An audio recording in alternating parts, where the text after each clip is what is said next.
Huh. I didn't know you lived in hell.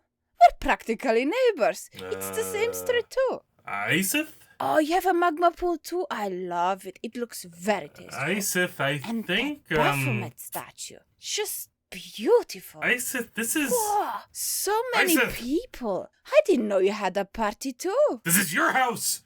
We ran in circles!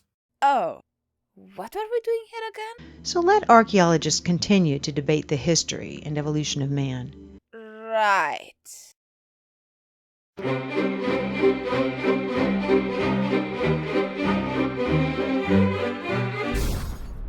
These were polytheistic gods of ours. They were aliens. Aliens from planet Permafrost decide to take their super fancy advanced spaceships to fly all the way to Earth because reasons. To enslave a genetically modified race to mine pathetically small amounts of gold using Bronze Age equipment. And that is so convincing and awesome to you that you want it taught at schools? I get the drinks! They created a mining settlement they called Eridug, Earth Station 1, in the Persian Gulf, under a leader named Enki. The tablets convey, after a kingship descended from heaven, it was in Eridug. If they had all this capability, even if they were stupid enough not to just synthesize ozone back home, wouldn't they be smart enough to realize that there was a lot more gold in Hungary, Germany, the Ural Mountains, West Africa, South Africa, the Nile River, and the Andes Mountains, Mexico, and California than in ancient Babylon? Wouldn't this story make more sense if they landed there instead? Mesopotamia was notably deficient in gold compared to the rest of the world. And why exactly would they be after gold? Humans may be really into gold and have been in the past because it doesn't readily react with other elements and it's all nice and shiny. But that doesn't mean it's valuable to anyone else. If I was some alien on frost planet Nibiru, I would probably be far more into something light emitting. Perhaps something radioactive like radon that starts glowing yellow and then if it gets cooled down enough, it turns into red. What would I do with some non-reactive metal on a planet where most things wouldn't react with each other in the first place? These visitors were not alone. They brought another extraterrestrial race with them. They were called the IGIGI, and they worked as their slaves. The IGIGI were considered inferior. They served the Anunnaki by mining gold. Two alien races. Have you never heard of Occam's razor? When trawling your toilet for shit to sell suckers, eliminate unnecessary presuppositions. You could have just called them separate races of one species. We get racism. That's a thing humans understand pretty damn well, let me tell you. But two intelligent races evolving on a super Earth under crushing gravitational forces and too far from the sun to get a significant influx of heat energy to feed a biosphere? That's a bit much for me to believe, and I'm a dragon enjoying a cocktail party in hell. Wait, are you implying that the nonsense we heard until now was not too much to believe? But to play the devil's advocate here, I would be far less bothered by the claim that there are several species living on one planet and that one species makes use of the other than that there are intelligent aliens on some imaginary planet spooking around the solar system that would lack any capability of hosting that sort of life in the first place. As civilizations grew, the IGIGI endured crushing labor.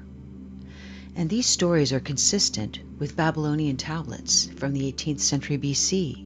Of course they're consistent. Babylonian civilization developed out of the Sumerian civilization. You're talking about a direct descendant. Being astonished by this is like being surprised when baby Beelzebub would start wearing top hats, stealing teddies from Logic, and putting pineapple on pizza. Pineapple on pizza? We are raising her better than that. How dare you! When the gods, manlike, bore the labor, carried the load, the gods' load was great, the toil grievous, the trouble excessive. The great Anunnaki made the IGIGI undertake the toil. After many centuries, the IGIGI rebelled, mistakenly believing they could overcome these oppressive masters. Their defeat almost completely annihilated their race, leaving the Anunnaki without a workforce. First, why use slave races when you could literally automate the entire process? You aren't giving your god aliens enough credit. These crazy bastards flew across vast distances, consuming unimaginable amounts of energy to mine a metal from one of the worst sites to mine that metal, when they could have trivially pulled asteroids along before reaching Earth, and just to solve a problem they never even had to leave their own planet to address. Surely they could build robots to do the mining for them. And second... Alright, no need to foam out of the mouth. Take a deep breath. In, out. Want some more bourbon? Or painkillers? Or setting fire to the UFO in the backyard?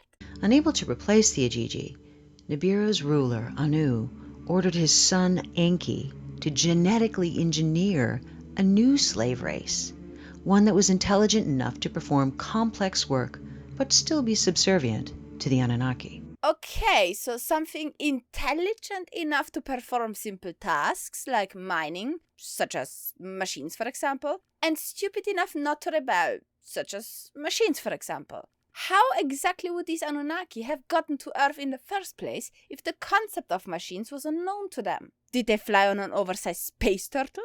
His experiments are recounted in detail in Atrahasis. Many unique creatures were created. Enki finally successfully met his goal, and the result? A genetic hybrid between Earth's caveman, Homo erectus, and the Anunnaki themselves. This hybrid we call Homo sapiens. You do know that the so-called cavemen were Homo sapiens neanderthalensis, and that Homo sapiens sapiens, us, is an admixture of Homo sapiens idaltu, neanderthalensis, and Homo sapiens denisova, right? There's probably more to the story than that, but we've got the genetics for most of these subspecies. We know where we came from, and it's Africa. Not space, Africa. The tablets called first men the Adamu. In Hebrew, Adam means man. Well, let us get our facts straight first. The tablets don't call the first man anything. They called one man Adapa, not Adamu. And the story is about a guy who unknowingly declines immortality because the god of wisdom told him so.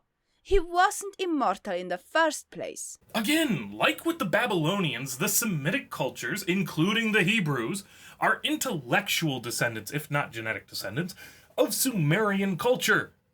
There's no surprise here that we see crossover. Much of the early Jewish religion is derived from Sumerian and Babylonian myth. All you're doing is proving that people in a small geographic area share ideas and cultures. And what exactly would be so interesting about having the first human be called man? I mean, it's a bit like getting a pet dog and calling it, well, dog. I would have been far more intrigued if the Hebrews would have called the first human ape, or maybe fish. The Anunnaki put the Homo sapiens to work in the mines and elsewhere in Mesopotamia. The Semitic word avad, or worship, literally means work for. Hence, early men had no choice but to worship their gods. Let me throw in a caveat here. I suck at Hebrew, but from the sources I found, and thanks to the people over at Digital Hammurabi, a channel you should totally subscribe to, by the way, I was able to confirm that the Hebrew word of avada means work or service, and the verb avad means to serve or to work for. It has also been used as serve God, for example in Exodus 3:14. Which is pretty close to worship, I would say, and probably why it gets translated like that. If we would take the actual facts, we could understand that Anunnaki were a group of gods, in which case worship is a good translation. Because quite frankly, other than that, using it as an excuse to suppress a population, or making up fantasy stories, there isn't much else you can do with gods, honestly. They're just really horrible at playing tennis or chess or any other game for that matter. At least last I checked. But since you insist that they're aliens, let me point out the following to you. Just because a word can be used for worship and working doesn't mean that the people who worship something also work for it. Or that if people work for other people, or in this case made up aliens, that they also automatically worship them. A donkey works for his owner. It doesn't worship him. A plumber fixes your toilet. He doesn't worship you. According to the pictographs and texts, these Anunnaki, who we know lived many centuries, were giants compared to the Homo sapiens. So, where are all their fossils? Why didn't the admixing with their genetics make humans really big? Don't you understand that pictographs don't necessarily represent actual heights, and that someone writing a thing down doesn't make it true? You haven't done more than offer sad speculation at best, blind embrace of myth at worst. The woo-woo, it's gone to your head. Now, because their main purpose in life was to serve the Anunnaki, Homo sapiens were, in return, educated with social skills and academic affairs and technology. All this is abundantly clear in the tablets. The new human slaves were sterile. Bet you that last bit ain't abundantly clear in the tablets. Otherwise, you'd have listed it before you asserted how awesome your toilet brush smells. But as the demand for workforce increased, they were re-engineered so that they could reproduce. This later led to an overpopulation. So later, many humans were banished from the safety of their cities, giving rise to the story of the Garden of Eden and the story of banishment from paradise for procreating. These must be the most incompetent aliens any science fiction stone tables have ever come up with. You would think an alien species able to genetically engineer people should have no problem to come up with a trick or two to stifle the population growth. And that aside, I'm pretty sure there would have likely been some food shortages too, and I can't imagine the infant mortality rate being a very jolly thing back then either. And yet the only answer these aliens could possibly find was, why don't we kick a few people out of the town? Seriously? Maybe we should have sent them Trump. He could have built them a nice fancy wall or something. I didn't say that. As humans evolved to become more intelligent, some Anunnaki leaders bred with these humans. The children which resulted from these forbidden unions between races were called the Nephilim, or giants of old. Knew this had to be coming. None of you are happy until you've added in the nonsensical notion of interbreeding between two species with no genetic history, or even a common basis in nucleotide sequences. Why would a species that evolved separately have compatible DNA? If ours was so heavily modified, why is it so similar to the DNA of all of life on Earth? To the point where we can use it to estimate the actual time in history where we diverged from a common ancestor with another species, and then corroborate that in the fossil record. There's one more thing about that whole story that irritates me. These aliens had to deliberately engineer humans to be smart enough to work in gold mines. And yet after that, these breeding humans suddenly were perfectly capable of evolving by themselves to get smarter. So what exactly would have stopped them from evolving by themselves before that? Tablets say that these practices enraged Enlil, the Anu leader of that time, who was also the brother of Enki. Enlil wanted to ensure no human would ever rise to power and potentially rule Nibiru. Naturally, the interbreeding increased that risk, but it was beyond his control. Human populations increased over the following millennia, only to be met with a population control plan that nature had in store. How exactly do you get from too many humans that aliens interbreed with to they will rule over Nibiru? They aren't even on Nibiru. I find it very hard to believe that such a thing would even be possible. For one thing, you mentioned that these aliens are supposed to be super advanced, while we certainly were not. I mean, learning from them how to craft and use a wheel won't really teleport us to their planet. Never mind being able to suffer their atmosphere or whatever. And then you mentioned that Nibiru comes every so and so many years. So they either had to reproduce like rabbits in the shortest amount of time and get smart enough to be able to even get on a planet before it vanishes, or the planet was long gone when these humans started to be a nuisance. And last, why would they want to rule Nibiru, and how would they be able to rule Nibiru in the first place? The way you describe them, they're hardly anything more than modestly smart alien pets. At best, they could be an invasive species from some careless aliens who smuggled them in. During one of its 3,600-year cycles, Nibiru's orbit created havoc on the Sun and on Earth.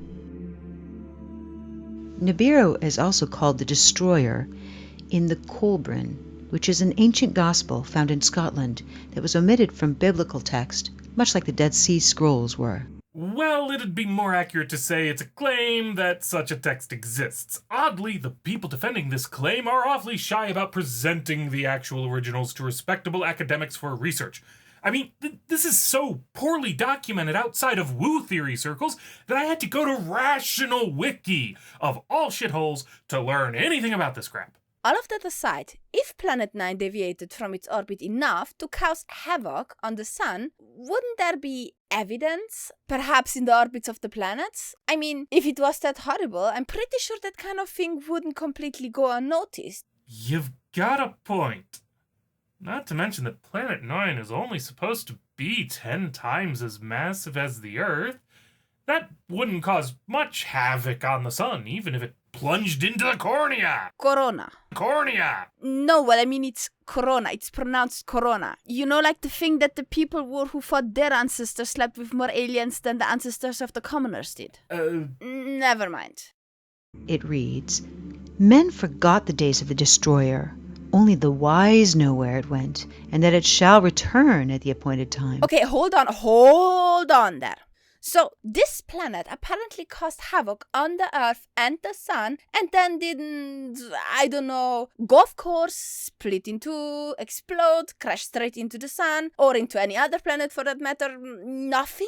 Does it really seem plausible to you that some planet would just come along, cause mayhem, tick it off on its lunar calendar, and then politely keep on drifting on the usual course in outer space as if nothing ever happened? The destroyer, its color, bright and fierce and ever-changing, was an unstable appearance, a fierce body of flames. Though stating Nibiru usually passes without causing harm, the tablets describe one cataclysmic event which occurred when Nibiru neared Earth. It says, first, black spots appeared on the sun's surface. The Earth's magnetic field became weaker, the temperature rose, and ice caps began melting. This event we call the Deluge, or the Great Flood. There's no reason to suppose this would happen. What are the mechanics of gravity that would work across that kind of distance to create these effects? And how didn't this also trash Nibiru? Unless you mean that while Earth flooded, Nibiru literally burst into flames or expanded into a gas giant somehow instead of that bit about Nibiru being a fierce body of flames. Is just metaphor? Neither option really makes any sense. We're talking about an ice planet 10 times Earth's mass suddenly rocketing out of its normal orbit, causing inexplicable problems on the sun, despite the sun being another 33,300 times more massive than Nibiru. Nibiru screws up the fusion process or something. This is painful.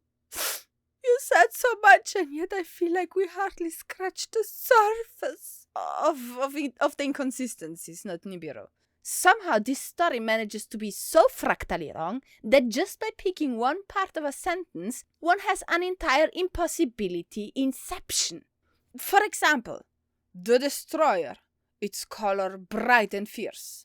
We basically already turn our entire knowledge of space on its head, and that bloody thing didn't even do anything yet. In order to be bright, it has to be close enough and bright enough for us to see it. That means it needed a massive light source. It could have been burning, for example. And by burning, I don't mean the little forest fires that burn here and there, but an asteroid is dashing through the atmosphere style of burning. Or it had to have another strong light source. For example, it could have been brightened up by the sun, like the moon. But in that case, Earth would have to be between it and the sun. Otherwise, the light wouldn't reflect on it and couldn't go back to Earth. And that would make messing with the sun even more difficult.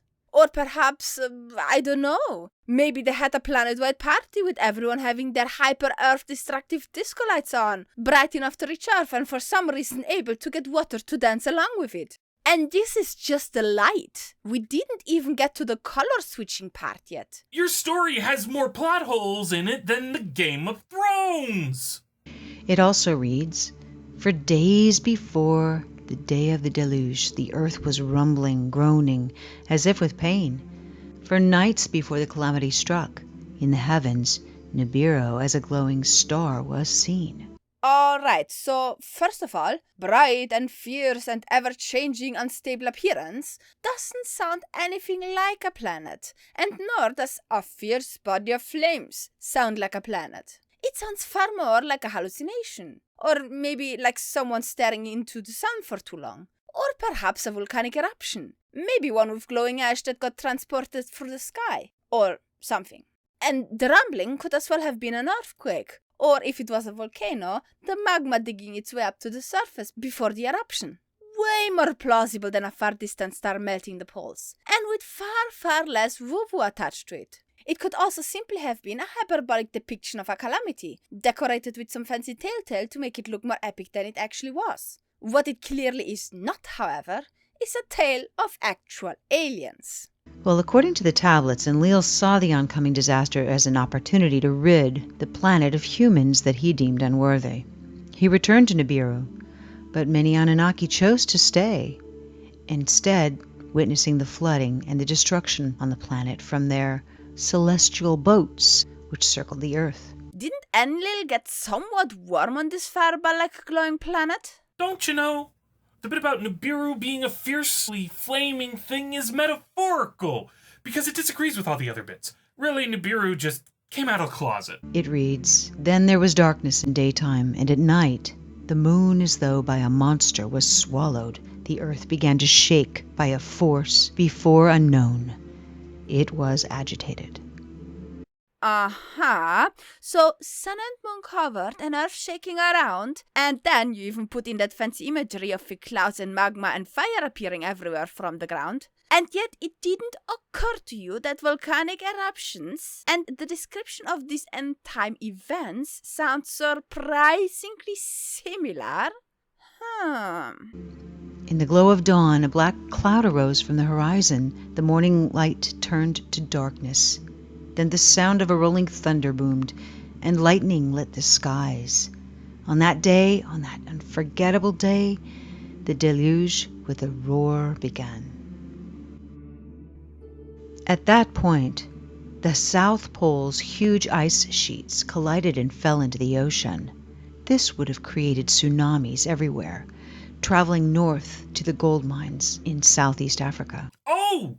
So you did know that they shouldn't be mining in Mesopotamia after... Could you show us where in the Sumerian texts they talk about mining gold in Southeast Africa? Also, the physical evidence for such mines and the destruction in a calamitous flood? The tidal wave continued north until it reached and submerged the city of Eden, one of the first Anunnaki settlements on Earth, now located somewhere at the bottom of today's Persian Gulf. You know, with all the wars around that area, and the importance the Gulf plays in the global economy, the sea floor there is pretty well mapped out, so... Got some physical evidence that this city is there? Anything? Nothing. Just your reinterpretation of old myths from dead civilizations? Damn. Witnessing the cataclysm, Enki, who felt sympathy for his creations, instructed his chosen ones to build boats. Among these few humans was Ziusudra, we know as Noah, and his family. You're trying to imply this story is more likely true because multiple cultures share this myth, aren't you? Even though we explained why that's meaningless already?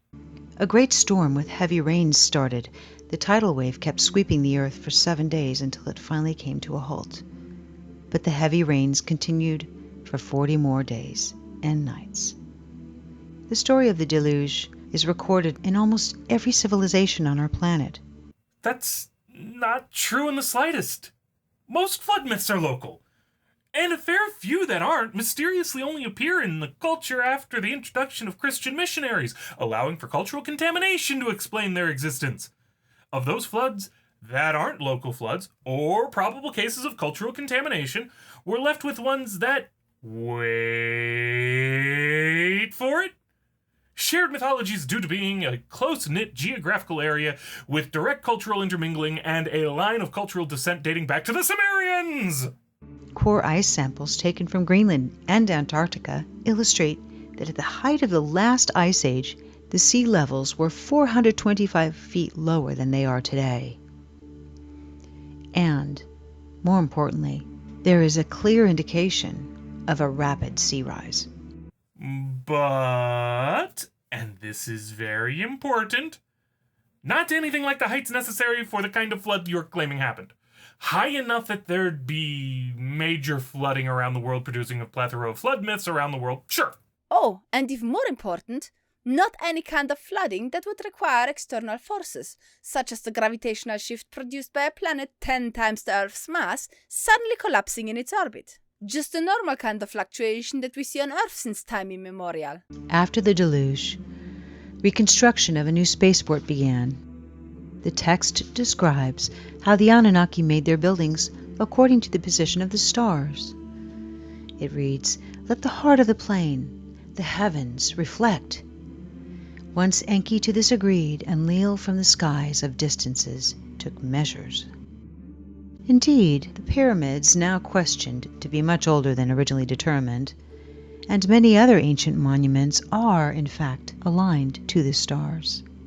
No, we pretty well dated the pyramids at Giza. It's not controversial to say that they're built between 2600 and 2500 BCE.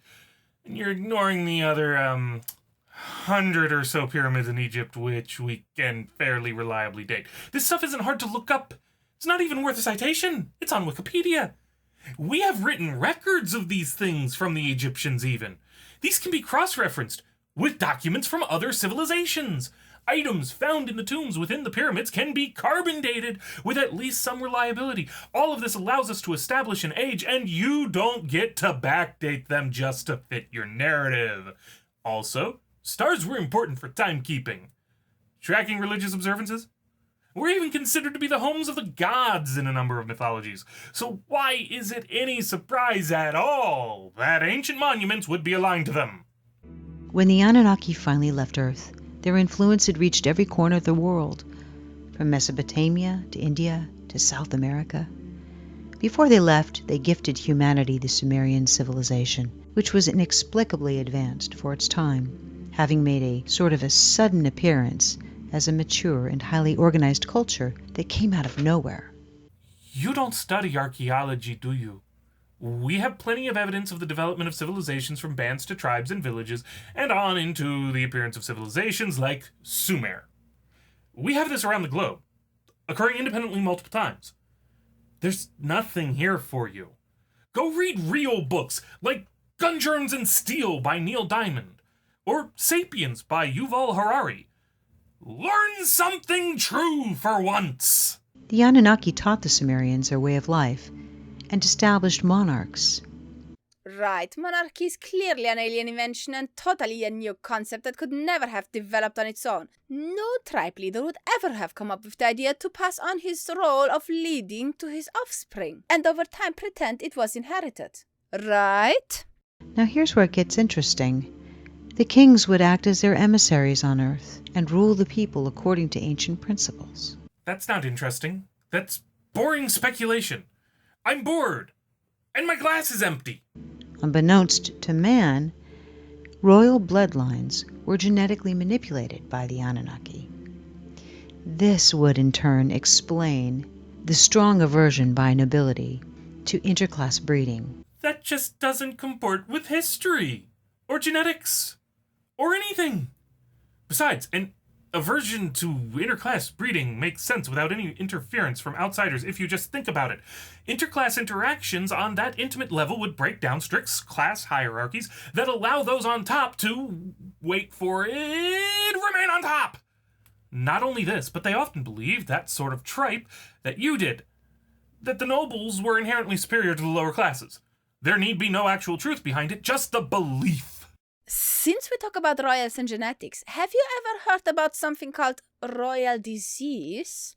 The royals and nobles across Europe were very inbred, and that had all kinds of bad side effects. The most devastating one was hemophilia, a genetic disease that prevents proteins known as fibrins from forming a scab over a cut, or forming clots to stop internal bleeding. In other words, those affected by this kind of sickness would easily bleed to death. A rather grave design mistake by these Anunnaki G manipulators, if you ask me. Some people speculate that the Anunnaki have deceptively managed to control the Earth through this selective breeding of nobility for centuries, millennia. Others speculate that, as the tablets indicate, Nibiru may once again come close to our planet, and then the Anunnaki will return and restore rule over the slave race they created. At last you're being honest with us. This is all just speculation, isn't it? And for a race of spacefaring loons who waste massive amounts of energy transporting gold across distances light requires days to traverse, what's it matter how close Nibiru is? If they existed and they wanted to rule us, they would. Case closed. Never make your antagonist omnipotent, which is what you've effectively done. It creates ever more holes in your plot. This would explain the secrecy around the Sumerian recorded history. Either way, 3,600 years approaches a new cycle. Hold on there. Why would any of the nonsense you say be held secret? Even if we would grant you for the sake of argument that everything you say is true, there would still be no reason whatsoever to hold any of that a secret. Not to mention that as we speak, you and your fellow alien woo-woo people spread this stuff around unhinged on the internet. If there really were some obscure people who are supposed to keep that stuff secret, then I would argue they did a very, very poor job at it. Or perhaps the secrets just don't exist. Just like the alien supermasters. So now that you know what ancients reveal about our origins, perhaps you'd like to decide. Yep. Pass me a drink. You realize you're just rewriting the script for the 2012 Mayan apocalypse nuts that Penn and Teller debunked in their series Bullshit, right?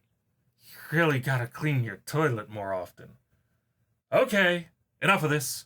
We have to go, or they'll start the competition drinking game without us. Thank you all for watching, and... Iseth? Iseth? Goodbye, everyone. Don't forget to subscribe.